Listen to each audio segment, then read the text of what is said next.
We're here just about 100 meters, 200 meters away from the campsite.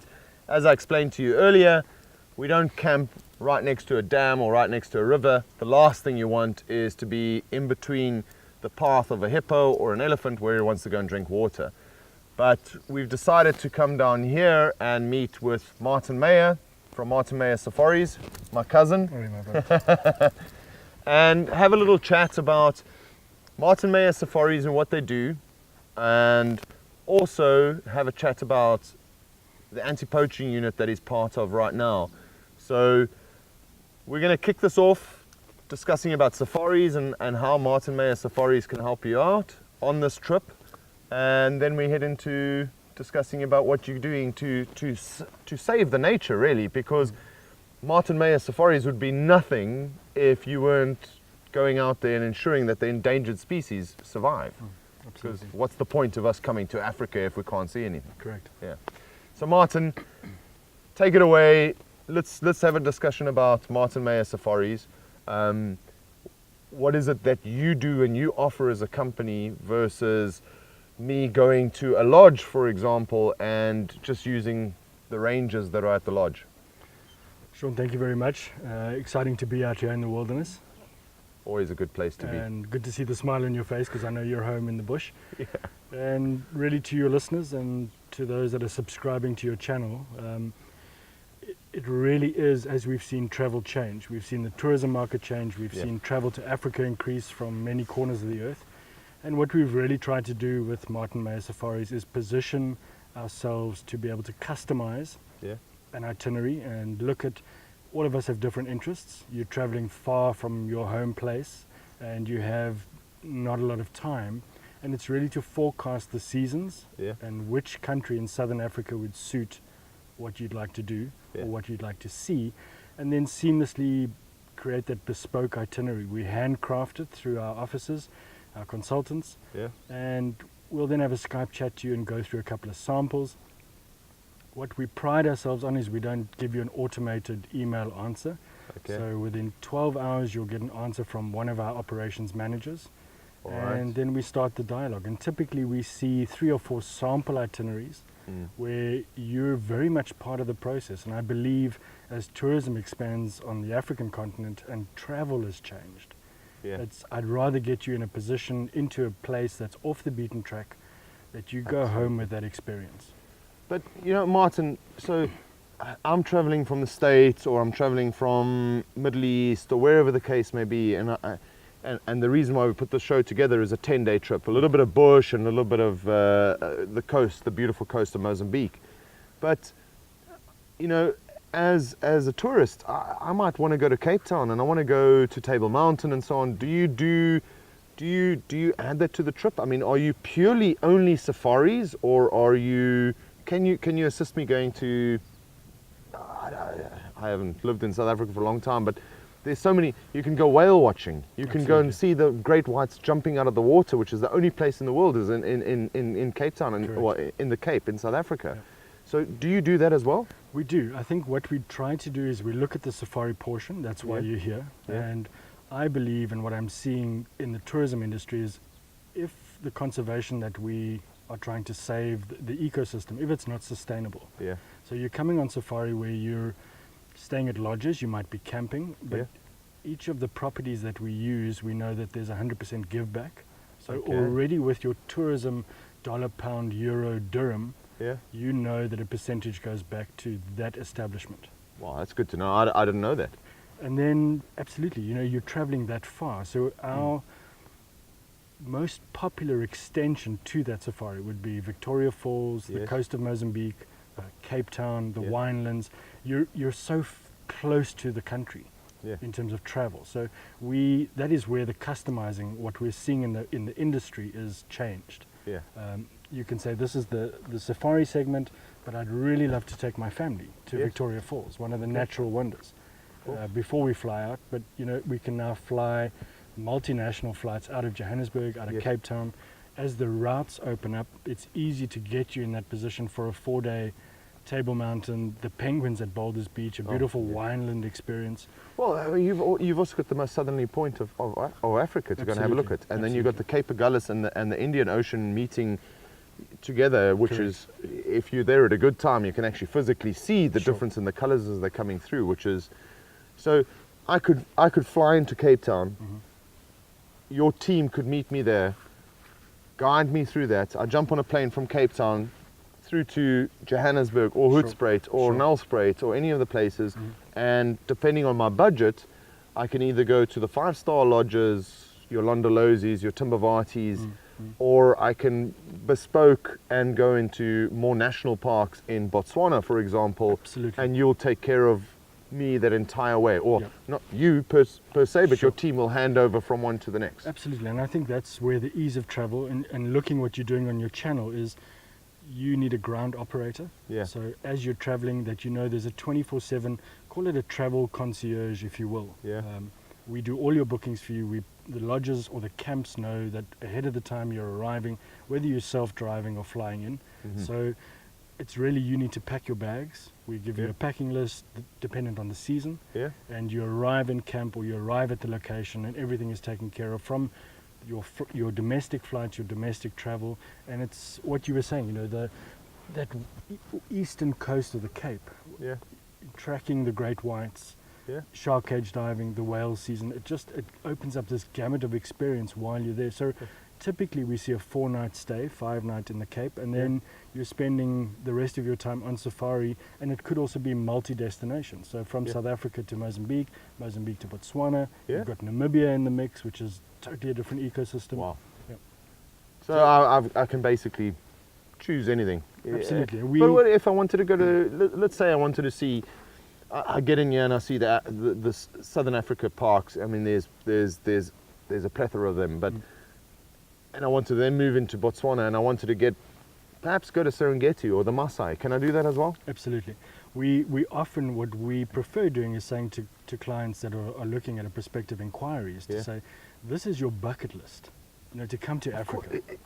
It's a lifetime experience. Absolutely, and our privilege is to be able to, we really hold in our hands your safari, your holiday, your experience, that you go home with a postcard. So one of our biggest inquiries is, I'm on the continent, which is massive, but in June, July, August, September, migration time, it allows you that window to do the Cape, do a little bit of Botswana, Namibia, you've got Mozambique, you have Malawi, great oceans, freshwater lakes, there's fishing. And Zambia has just taken off. Lua Plains on the western side of Zambia, I mean, the eastern side is well covered. With most overlanders, they kind of head west, so get out of Vic Falls and then head east towards the southern parts of Tanzania, or head east towards Malawi and then go into Tanzania. But the west side, unexplored, Lua Plains is if you're looking phenomenal. That kind of explorer feel where you almost have that, you know, you wake up, the coffee's brewing on the fire in the morning, it's beautiful, and you might not see another human soul in a vehicle for another 5 days.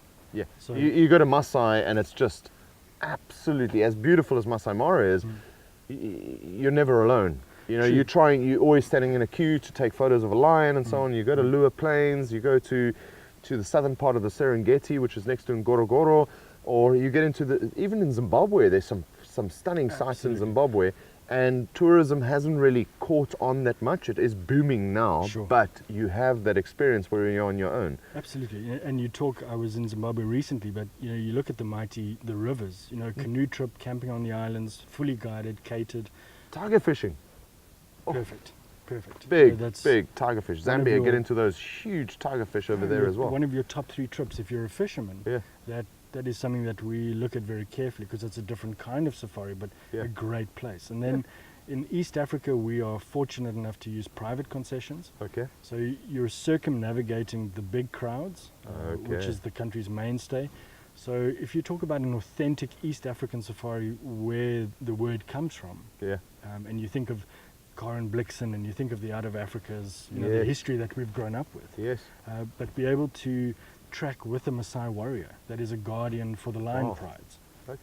It's in a private concession, so your vehicle traffic is very light on the ecosystem, but you could start off by using East Africa, do Yeah. your safari, very different wide open places, and then Yeah. you can move, like you say, absolutely. Zambia, the father of the nation in terms of walking safaris. Yeah, So okay. being able to walk, you can go to Zimbabwe, you've got minor pools, Yeah. which is an incredible ecosystem, Well, Wangi National Park. the Okavango.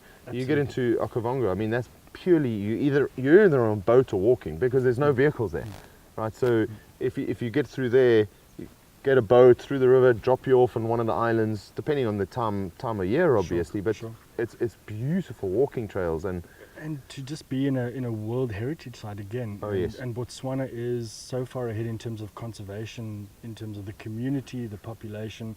Namibia, a very strong contender for Yeah. a very different kind of trip. Yes, So that's vast. it's I mean, massive. You know, that- people that- come back 3 or 4 times and you still will not cover Correct. that entire area. So it's really what we try and do with our prospective clients is work with you.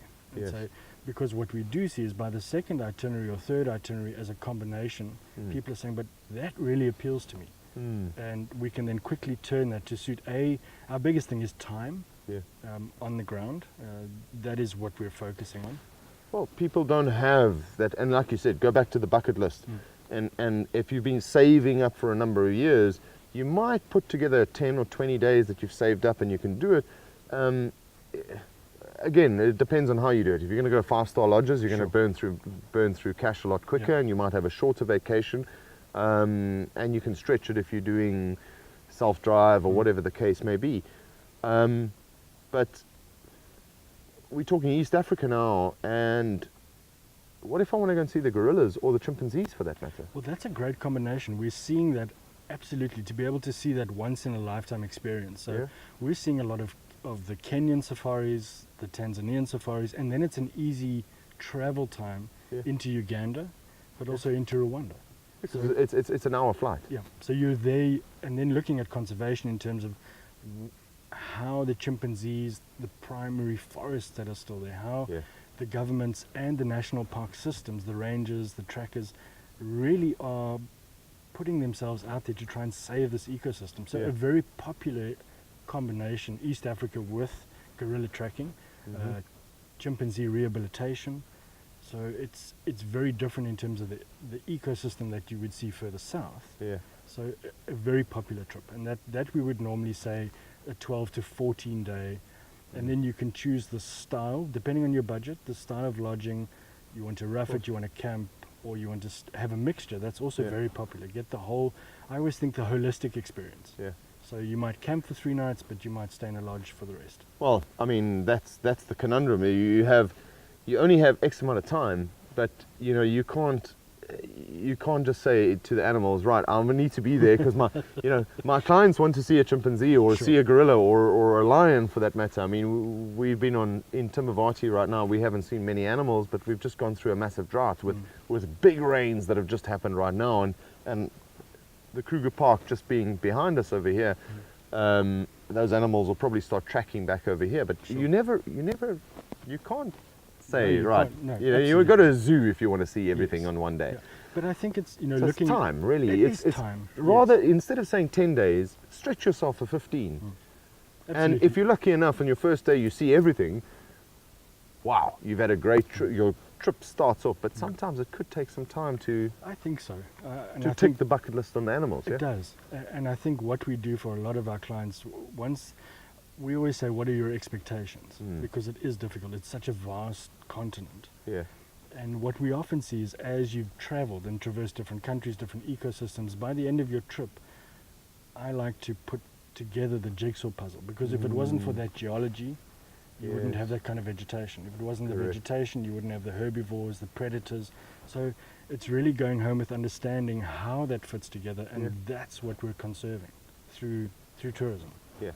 So Martin's out here today. Martin's going to take us on a little bit of a walk, a guided walk, and we're going to be discussing the second part of this discussion, which is conserving nature and conserving the rhinos, which I think everybody in the world is on about at the moment. But where we've moved from elephants to rhinos, and there's so many animals out there that aren't getting all the press that the rhinos are getting, that we'll discuss a little bit later. But we'll go through a walk, and we're probably not going to see any animals because there's nothing here right now, but nature in itself tells a story, and that story, to me, if you understand it, you don't need to see animals. If you open up the book and you go page by page and see what's left behind over here, it all tells a story.